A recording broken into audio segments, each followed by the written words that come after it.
नमस्कार दोस्तों, स्वागत है आप सभी का आपके अपने YouTube channel Shyam classes study में। प्यारे दोस्तों, आज के इस वीडियो में आपके रेलवे एग्जाम यानी आरआरबी एनटीपीसी की तैयारी के लिए फिर से एक बार लेकर के आ चुका हूँ 40 जीके जीएस के अति महत्वपूर्ण प्रश्न। तो आज के इस वीडियो को आप सभी लोगों को शुरू से लेकर के एंड तक फुल वॉच करते रहना है।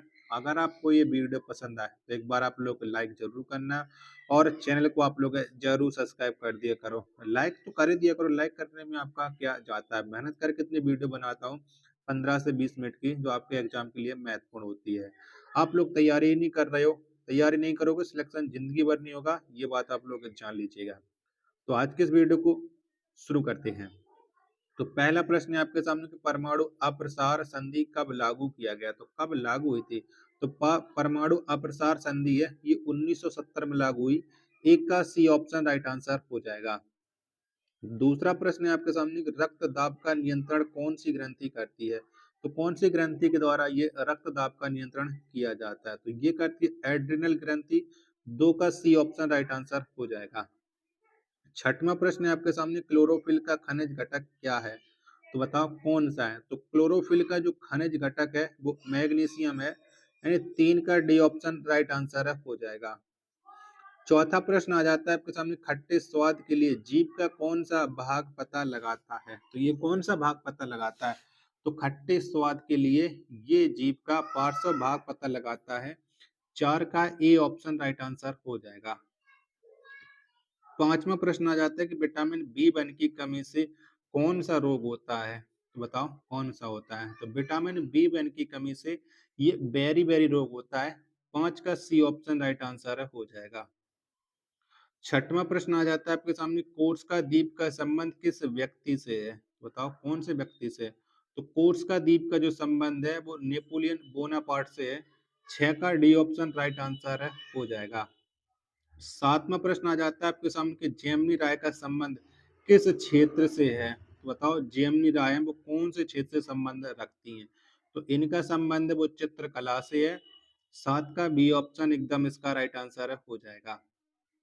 आठवां प्रश्न है कि मानचित्र बनाने के विज्ञान को क्या कहा जाता है। तो बताओ क्या कहते हैं। तो मानचित्र बनाने की जो विज्ञान होता है इसे कहा जाता है फोटोग्राफी, यानी 8 का सी ऑप्शन एकदम इसका राइट आंसर हो जाएगा।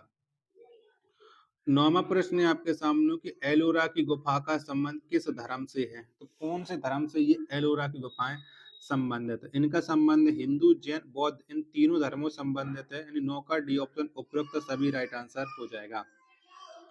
10वां प्रश्न आ जाता है कि बाजीराव प्रथम एवं निजामुल मुल्क के बीच पाली खेड़ा का युद्ध कब लड़ा गया। तो ये पाली खेड़ा का युद्ध कब हुआ था ये आपको बताना है। तो 1728 में ये पाली खेड़ा का युद्ध हुआ था।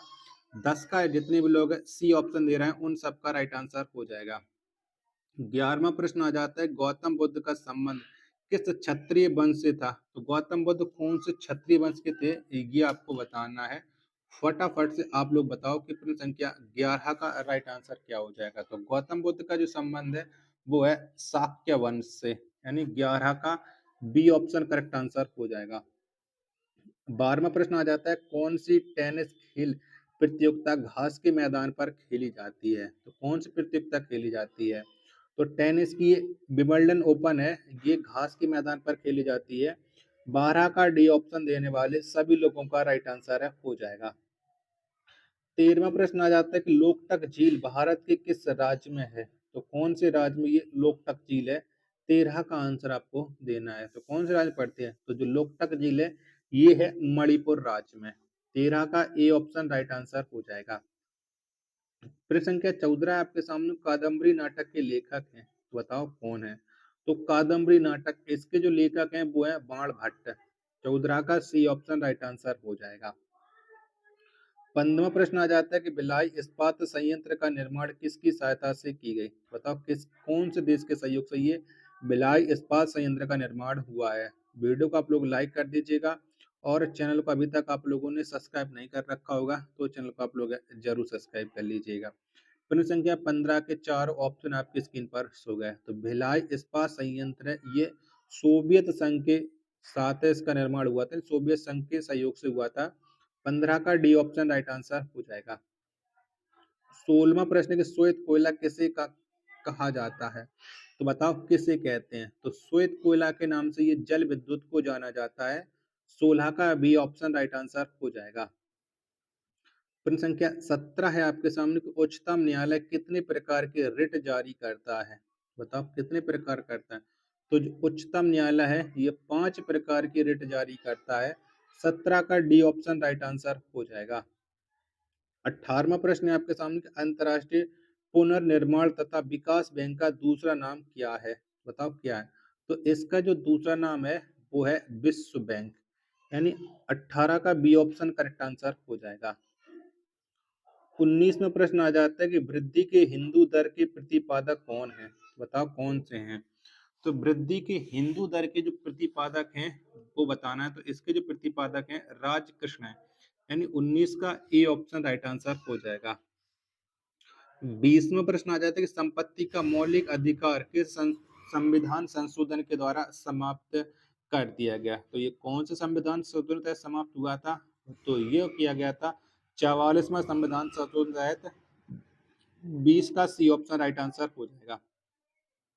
21वां प्रश्न है आपके सामने कि पक्षियों में कितने अंडाशय होता है? तो कितने अंडाशय होते हैं? तो पक्षियों में जो अंडाशय होते हैं वो एक होता है। 21 का ए ऑप्शन राइट आंसर हो जाएगा। 22वां प्रश्न आ जाता है कि निम्न में से कौन एक न्यूनतम तापमान पर द्रव में बदल जाती है? तो बताओ कौन बदल जाता है इन चारों ऑप्शनों के अकॉर्डिंग? तो O2 बदल जाता है। 22 का ए ऑप्शन करेक्ट आंसर हो जाएगा।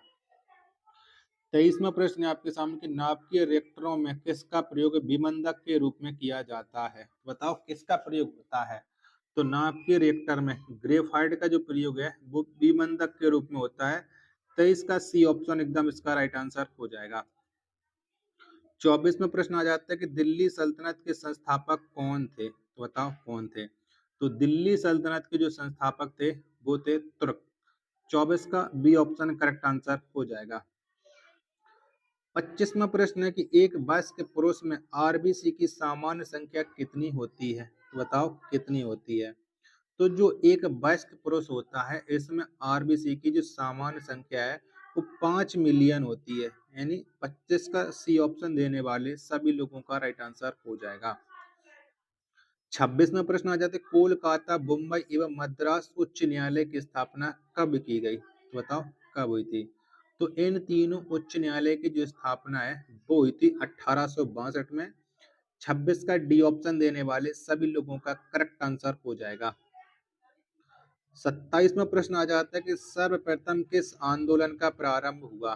तो कौन से आंदोलन का प्रारंभ हुआ था ये आपको बताना है कि 27 का राइट आंसर क्या हो जाएगा। तो सर्वप्रथम ये ब्रह्म समाज का आंदोलन है वो प्रारंभ हुआ था, यानी ए ऑप्शन करेक्ट आंसर हो जाएगा।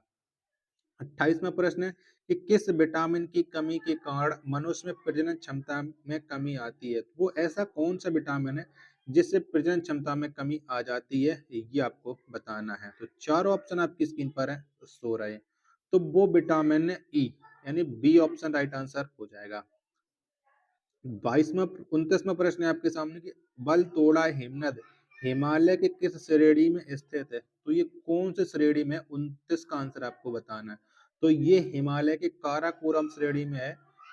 29 का डी ऑप्शन राइट आंसर हो जाएगा। 30वां प्रश्न आ जाता है कि राज्य के नीति निर्देशक तत्व संविधान के किस भाग में स्थित हैं? तो जो राज्य के नीति निर्देशक तत्व हैं ये स्थित है संविधान के भाग संख्या 4 में। 30 का सी ऑप्शन राइट आंसर हो जाएगा। 31वां प्रश्न है आपके सामने कि बारूद नाइटर किसका मिश्रण है? किसका मिश्रण है? तो बारूद नाइटर ये सल्फर एवं चारकोल का मिश्रण है। 31 का ए ऑप्शन राइट आंसर हो जाएगा। 32वां प्रश्न आ जाता है कि ए रेबर सूत्र के लेखक कौन है? तो बताओ कौन है? तो ए रेबर सूत्र इसके जो लेखक हैं वो है गीता मेहता। 32 का बी ऑप्शन करेक्ट आंसर हो जाएगा। 33वां प्रश्न है आपके सामने कि इंदिरा गांधी राष्ट्रीय उद्यान अकादमी कहाँ पर स्थित है? बताओ कहाँ पर है? तो इंदिरा गांधी राष्ट्रीय उद्यान अकादमी ये स्थित है रायबरेली में। 33 का सी ऑप्शन करेक्ट आंसर है हो जाएगा। 34वां प्रश्न है आपके सामने कि वायुमंडल में सबसे अधिक मात्रा में अक्रिय गैस कौन है? तो कौन सी है? तो वायुमंडल में सबसे अधिक मात्रा में और वो अक्रिय गैस है आर्गन। 34 का बी ऑप्शन राइट आंसर हो जाएगा। 35वां प्रश्न है आपके सामने कि चीनी यात्री फायान किसके दरबार में आया था? तो ये किसके दरबार में आया था? तो जो चीनी यात्री फायान है ये चंद्रगुप्त द्वितीय यानी विक्रमादित्य के दरबार में आया था। 35 का डी ऑप्शन राइट आंसर हो जाएगा। 36वां प्रश्न आ जाता है कि भारतीय राष्ट्रीय कांग्रेस के प्रथम मुस्लिम अध्यक्ष किसे निर्वाचित किया गया था? तो किसे निर्वाचित किया गया था? तो भारतीय राष्ट्रीय कांग्रेस के प्रथम मुस्लिम अध्यक्ष हैं ये थे बदरुद्दीन तैयब जी, यानी बी ऑप्शन इसका राइट आंसर हो जाएगा।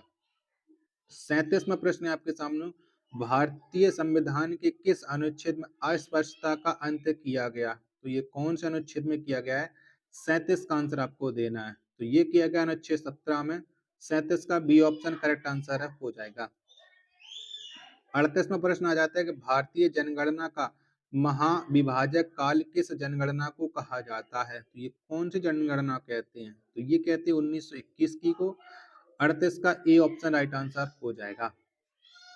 32वां प्रश्न आ जाता है कि अंडमान द्वीप समूह एवं निकोबार द्वीप समूह को कितना डिग्री चैनल अलग करता है? बताओ ये कितना डिग्री चैनल अलग करता है? तो इन्हें करता है 10 डिग्री चैनल अलग। 39 का सी ऑप्शन राइट आंसर हो जाएगा।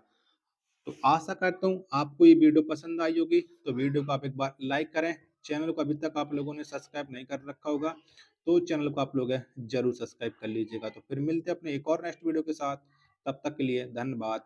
जय हिंद, वंदे मातरम।